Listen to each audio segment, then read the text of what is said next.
Hi, thanks for being a part of our study in the parables. Tony's not able to be here today, so you have me. She'll be back tomorrow.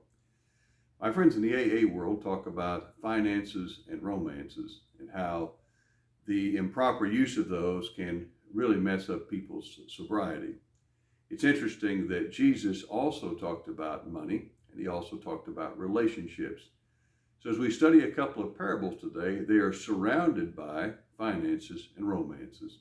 Here's how it goes. Luke wrote, "Now large crowds were traveling with him, and he turned and said to them, 'Whoever comes to me and does not hate father and mother, wife and children, brothers and sisters, yes, even life itself, cannot be my disciple. Whoever does not carry the cross and follow me cannot be my disciple.'" What's that, by the way? It's Luke chapter 14, verses 25 through 27. What's interesting is what I just read to you in one way or another is found 6 more times, 7 times total in the Gospels. When something pops up in that form 7 times in the Gospels, we really need to pay attention to it. What's Jesus talking about? And just for a second, what is a disciple? Let's use Dallas Willard's definition. The disciple is someone who's living or trying to live the Jesus kind of life. Now, Jesus said there were 3 components to following him. One is to deny ourselves. And in denying ourselves in this particular passage, he says to deny those relationships which can pull us away from our devotion to Christ. We'll talk more about that in a minute. He also said to take up the cross. What he means by that is to give up our self-life, to let Jesus identify who we are, our life with him, and then to follow him. His attitudes and his actions become the determining course for our lives. We learn to know God's will through Jesus and then to do it through his power. Well, the parables talked about the cost of following Jesus. So Jesus had 2. First one has to do with the man who built a tower. The second one had to do with a warring king. And they're actually separate and they have little different applications. Look at the tower builder. He said, "For which one of you intending to build a tower does not first sit down and estimate the cost to see whether it has enough to complete it?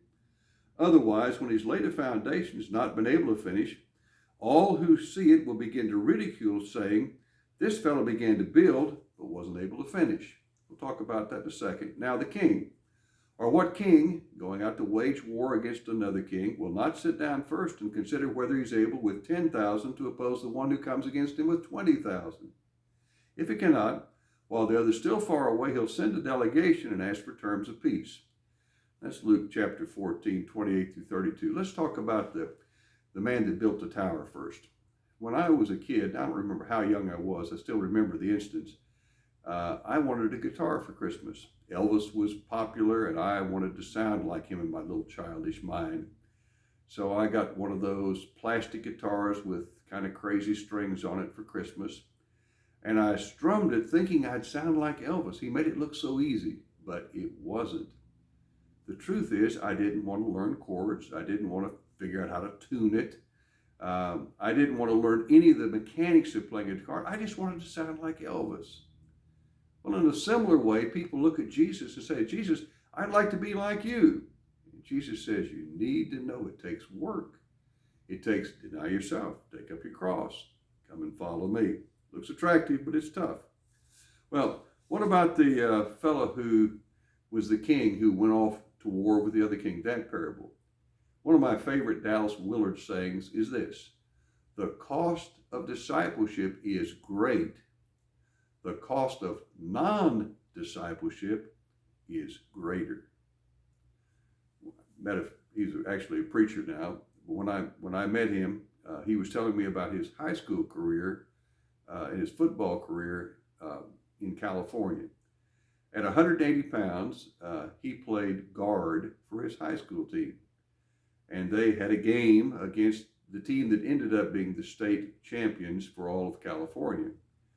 The lightest member of the opposing team outweighed the heaviest member on his team by 100 pounds. You can tell imagine how bad it was. They were stomped. They couldn't wait for that final buzzer to come and the game would be over. He used that illustration. He used that illustration to talk about people who oppose God.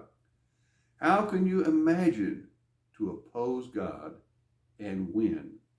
That's the parable of the king. The king needs to calculate the cost. The cost of non-discipleship is far greater than the cost of discipleship. Now let's go back to the idea of romances and finances for a second.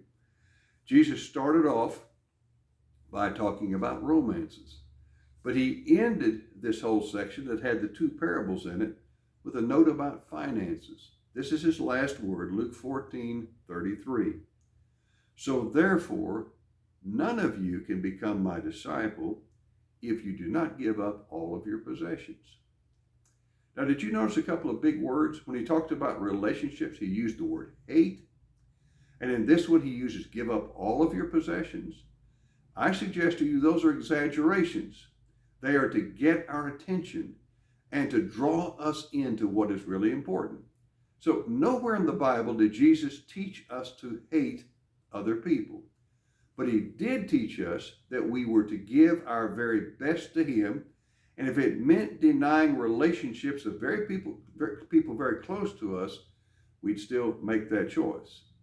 And what about money? Did he ask us to give up all of our possessions to follow him? Only one person ever got that call. But here's some things he had to say to us about possessions. So in Matthew's Gospel, chapter 6, he said, no one can serve two masters. For a slave will either hate the one and love the other, or to be devoted to one and despise the other. You cannot serve God and wealth. Remember the parable of the sower? He interpreted it, and he said this. He said, as for what was sown among the thorns, this is the one who hears the word, but the cares of the world and the lure of wealth do what? They choke the word, and it yields nothing. So relationships, Jesus needs to be first. Finances needs to be first. I love the phrase of Frank Laubach, another one of my heroes. Laubach said, following Jesus is the hardest thing I ever do, but it makes everything else easier. I'd like to suggest to you that you do that.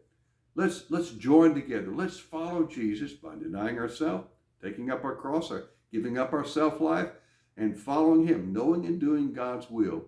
And let's see what that does to the rest of our life. Thanks so much for being a part today. God bless you. If you have a prayer request, send me an email, bsprad49@gmail.com, private message me on Facebook. Tony and I'll pray for you, and we'll also ask the prayer team at Maywood to do it. Thanks a bunch. God bless you.